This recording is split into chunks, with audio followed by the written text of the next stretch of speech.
মুষ্টিবদ্ধ করো, সমাজ থেকে সকল বৈষম্যের কবর রচনা করবার শপথ নাও। মুহতারাম হাজিরিন, কথাটা খুব জায়গা লক্ষণীয়, শোনার বিষয়। যারা একটা বৈষম্যহীন সমাজ দেখতে চাও, যারা জুলুম এবং অত্যাচারে অতিষ্ঠ হয়ে গিয়েছো, যাদের জীবনকে এই ধরনের অন্যায়, অবিচার, জুলুম, শোষণ, স্বৈরতন্ত্র যাদের অন্তর হৃদয়কে জ্বালিয়ে পুড়িয়ে ছারখার করে দিয়েছে, হে হতাশাগ্রস্ত জাতি, আসো আল কোরআনের কাছে। আমরা তোমাদেরকে মুক্তির বার্তা শোনাই, আমরা তোমাদেরকে সান্ত্বনার বাণী শোনাবো। আসো, হাতে হাত রাখি, সমস্ত বৈষম্য, জুলুম, স্বৈরতন্ত্রের কবর রচনা করে আল্লাহর কোরআনের সমাজ গড়বার জন্য হাতে হাত রাখি। দেখেন, আল্লাহ পাক রব্বুল আলামিন যুগে যুগে যত নবী রাসূল প্রেরণ করেছেন, যুগে যুগে যত আসমানি কিতাব আল্লাহর পক্ষ থেকে অবতীর্ণ হয়েছে, কেন হয়েছে?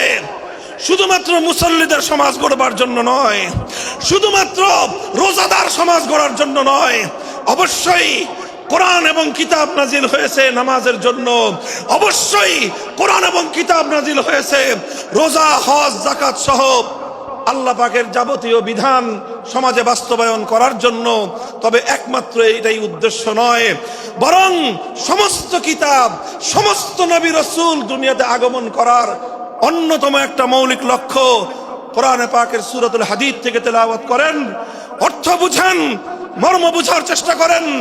লাকাদ আরসালনা রুসুলানা বিল বায়িনাতি ওয়াল হুদা ওয়া আনজালনা মাআহুমুল কিতাবা ওয়াল মিজান লিয়াকুমান নাসু বিল কিসত। আল্লাহ কোরআন বলছে যে আমি নবী রাসূল পাঠিয়েছি, আসমান থেকে যুগে যুগে কিতাব নাজিল করেছি। এই সব কিছুর অন্যতম একটা উদ্দেশ্য হলো লিয়াকুমান নাসু বিল কিসতি। কোরআন নাজিলের উদ্দেশ্য, নবী প্রেরণের উদ্দেশ্য, শরীয়ত প্রেরণের উদ্দেশ্য, ধর্ম প্রেরণের উদ্দেশ্য হলো, অন্যতম উদ্দেশ্য হলো লিয়াকুমান নাসু বিল কিসতি। মানব সমাজ থেকে অন্যায়, অবিচার, জুলুম, শোষণ দূরীভূত করে ন্যায় এবং ইনসাফ কায়েম করা, এটাই হলো ইসলামের অন্যতম মৌলিক লক্ষ্য।